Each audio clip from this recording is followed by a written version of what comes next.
Hello friends, welcome to Real Learning Center. In this session of Matter Around Us, we've already seen why chemistry. In today's session, we will study about one very interesting topic called as the kitchen chemistry. Now, what are we going to see in kitchen chemistry? The first one is the reactions that change color. In this particular heading, we are going to study two important reactions. The first one, the turmeric color change, and the second one is potato color change. In chemistry, we see that color plays a very important role, and in kitchen, we do see a lot of color changes. Let us try to perform the first reaction, which is the turmeric color change. Right in front of me, I have a beaker, and what I would like to do now is I am going to add a spoon of turmeric into the beaker. Now you can see that the water which is in the beaker turns yellow. We all of us know that when I put a yellow colored powder into water, it becomes yellow. So there is absolutely no significant color change here. However, you can also see on the table that I have this slaked lime. Slaked lime or calcium hydroxide chemically, or it is also the same one which we use to consume, as tuna in our kitchen. This calcium hydroxide or the slaked lime, I have just put it in water and made liquid of this slaked lime, and now what I would like to do is I am going to put few drops of this slaked lime into the beaker. Now if I add few drops of slaked lime into the beaker, you can see that the yellow colored turmeric solution turned to red. Oh, that's magic in the kitchen. Let me show you one more example now. Right in front of me, I have cut potatoes. And you can also see that there is iodine that is present here. Iodine is generally not seen in kitchen, but yes, iodine is seen in many of our households because it is very good antiseptic agent. We generally, when we have cuts, we use this tincture of iodine, which is the best antiseptic. So what I am trying to do now is I am going to add a drop of iodine on this potato. Now when I add a drop of potato, just see how beautifully the change of color happens on the potato. You can see that there is blue colored solution or blue colored pigment that is being formed on this potato. Now these color changes that is brought about is mainly because they are kind of telling me something or the other. It is indicating the presence of some new product that is formed. And this is the magic of chemistry. Anything that is helping me to indicate the presence of one chemical compound is actually called as an indicator. Now these indicators are those solutions or those chemicals or those substances which actually indicate the presence of one or the other compound. The slaked lime helped me to detect turmeric. The iodine helped me to indicate something in the potato, and that is carbohydrates. So if I want to find out if my food has carbohydrates, it is very, very easy. What I would do is I would just add a drop of iodine on the food, and if it turns bluish black, I can always say that there is carbohydrates in the food. So these indicators keep changing the colors and will actually help me to tell what is the component of the food that I have right in front of me. In kitchen, I generally do not see only these color changed reactions. I also see other reactions which are called as vigorous reactions. I am sure you would have in your kitchen packet of baking soda, which we always use, whenever we are baking food, and you would also have seen vinegar. Now let me show you one very simple reaction. What I would do is, I would actually take the vinegar and pour it into the baking soda. Okay, so I have taken a bowl here in which I have taken baking soda, and into this I am going to add vinegar. Oh. Now whenever I add vinegar, you can see that there is a lot of air bubbles that keeps coming. And when these air bubbles keep coming, I see that there is a vigorous reaction. This happens instantaneously. As soon as I put vinegar into the bowl, I can see that there is some reaction happening instantly and gives out some gas. I can actually find out what gas it is, but for this session, let us just hold on, saying that there is some vigorous reaction that also happens in the kitchen. Sometimes the reactions can also be of different kind, where they take in some heat or give out some heat. Now such reactions are called as exothermic and endothermic reactions.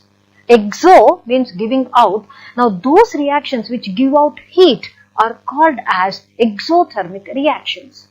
And few reactions which actually absorb heat, we call them as endothermic reactions. Do you know, even in kitchen, the small reactions happen where there are exothermic and endothermic reaction. Say for example, whenever I am making Nimbu Sharbat, what I would do is, I will take a bowl of water, and into that I am going to put a few drops of lemon juice. Now when I put few drops of lemon juice, if you observe very carefully, you can notice that there is slight increase in temperature. Now these kind of reactions are called as exothermic reactions. And in a similar fashion, suppose I take a bowl of water and I put sugar, then you see that there is slight decrease in temperature. Now the slight increase and slight decrease in temperature is generally not as visible as you saw the gas production just now. That is because the temperature change is so slight that it is very difficult for us to notice.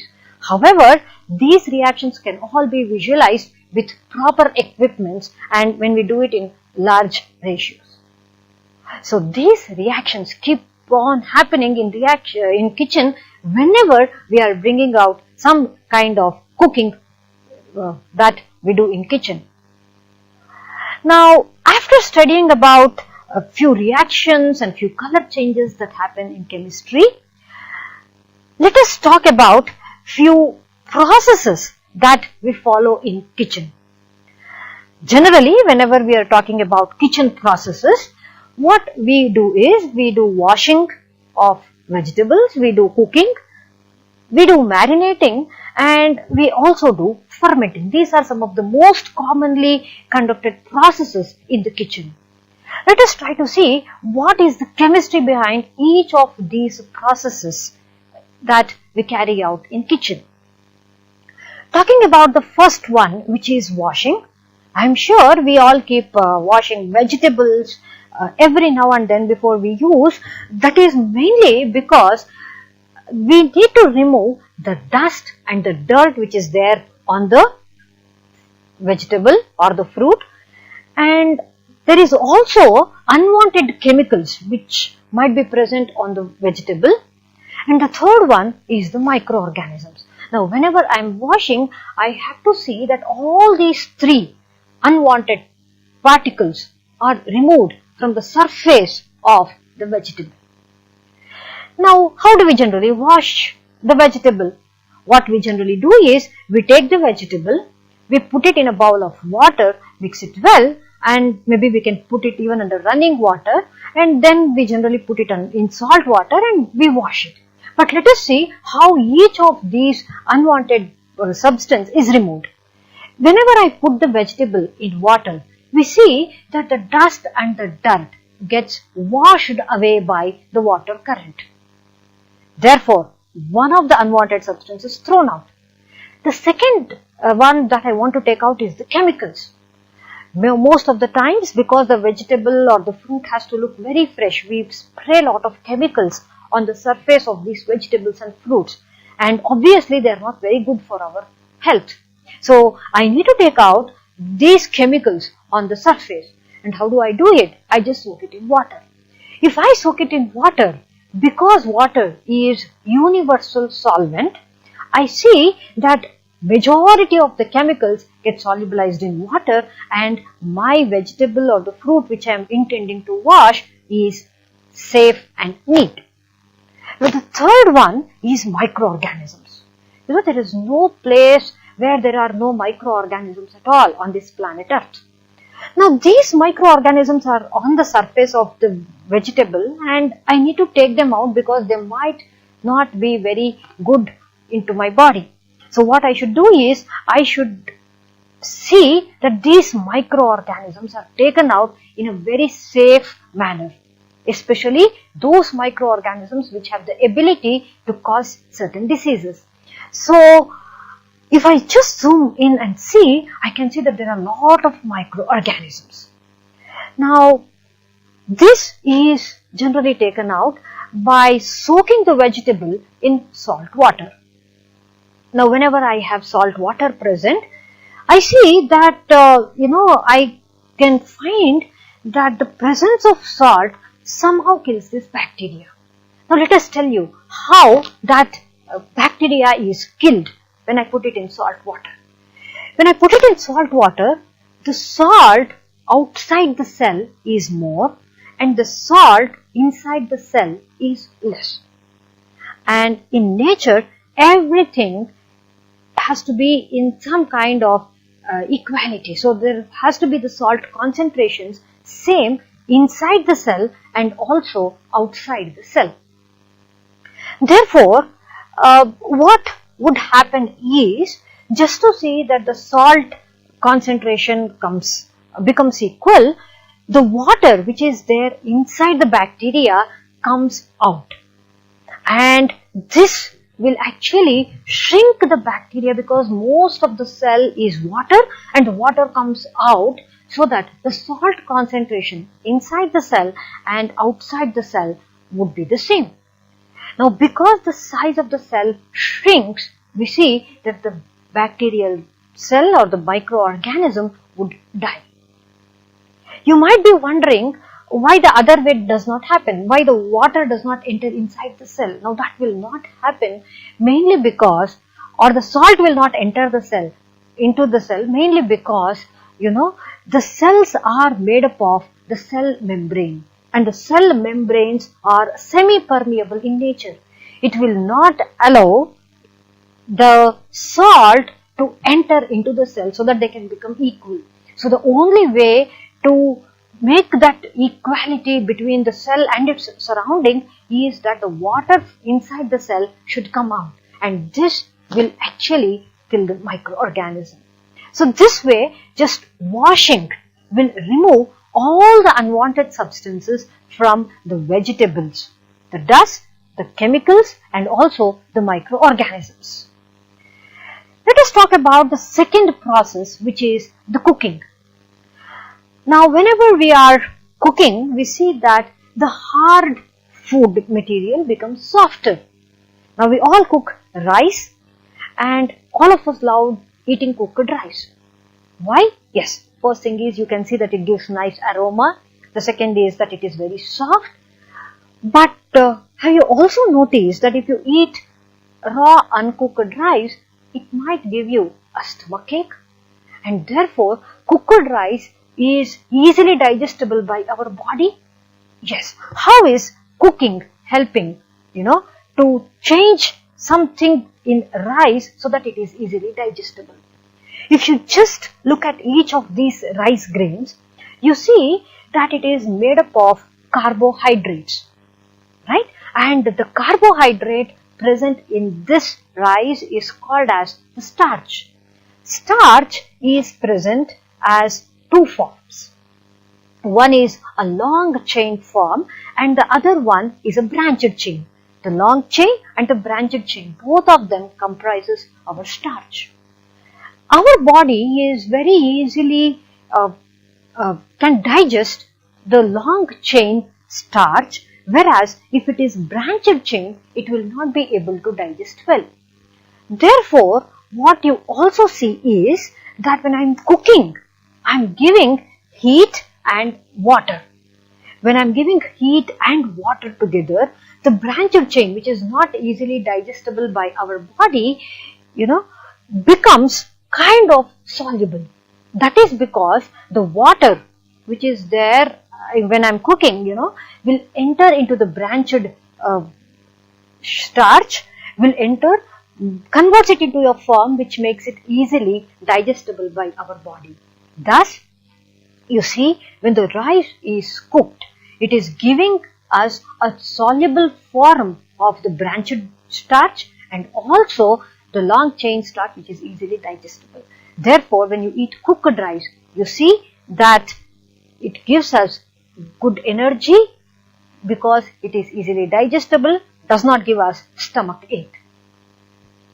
Let us go to the next process, which is called as the marinating and pickling.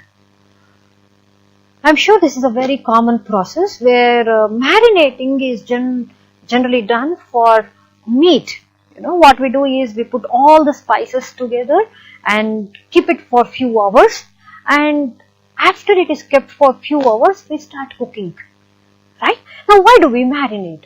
Now, marination brings about tendering of the meat. The whole meat becomes very soft and tender. That is because all the spices and the salt that is used for marinating would enter into the meat. And this not only tenders the meat, it also enriches the flavor.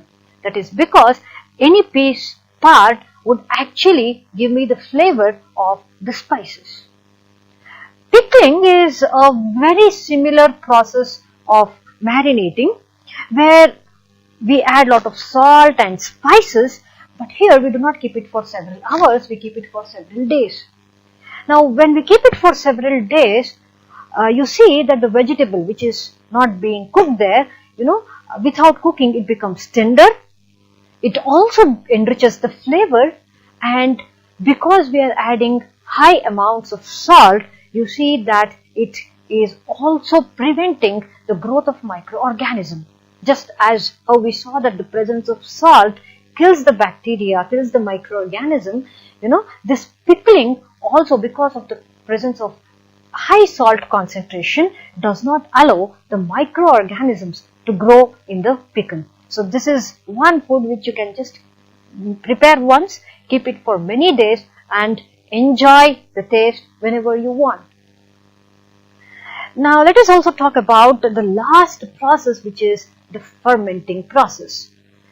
Now, fermenting process is basically a process where one form of the food is converted into another form.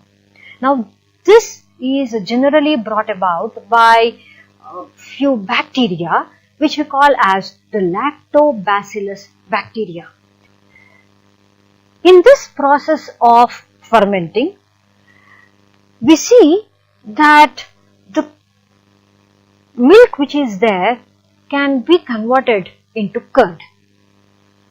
When we have milk and I add a spoon of curd into that and I incubate, I keep it for say maybe 6 to 8 hours, I see that the whole of the milk becomes and turns into curd. Why does this happen? This is because of a bacteria called as the lactobacillus bacteria. The lactobacillus bacteria is present in the curd, and this lactobacillus bacteria will eat the sugar which is there in the milk.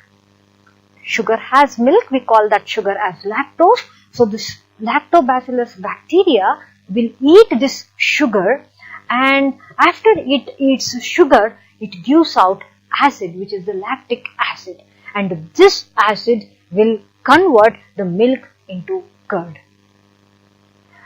And you can also see the presence of wine here. Now that is not by lactobacillus bacteria, but by another organism called as yeast.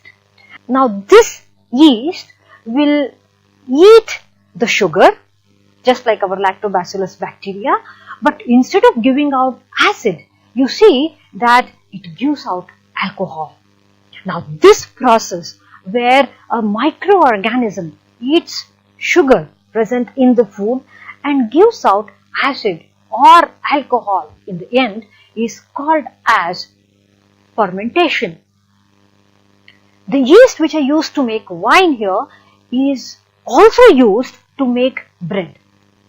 If you have made bread, we generally add small amount of yeast into the dough, and then what we would do is we would bake. And if you notice this, when we are baking, the whole of the bread will kind of fluff up, because along with acid and alcohol, you also see the formation of carbon dioxide as one of the byproduct. And this carbon dioxide comes out when it is kept in an oven at high temperatures, and that makes our bread very soft. So this way we see that the fermenting bacteria, be it lactobacillus or yeast, is used in various kitchen processes to make curd, to make wine, to make bread, and also to make our pizza and many others. So this is the application of chemistry in the kitchen. So in this particular session, we have studied about various reactions. We studied about what are color changing reactions, what are indicators used for. We studied about vigorous reactions. We studied about exothermic reactions and endothermic reactions. We tried to understand the concept of indicators, and we also understood the chemistry behind various processes that we carry out in kitchen, like washing, cooking, marinating, pickling, and fermenting. So keep waiting. We will come up with nice, interesting reactions in our next session. Thank you.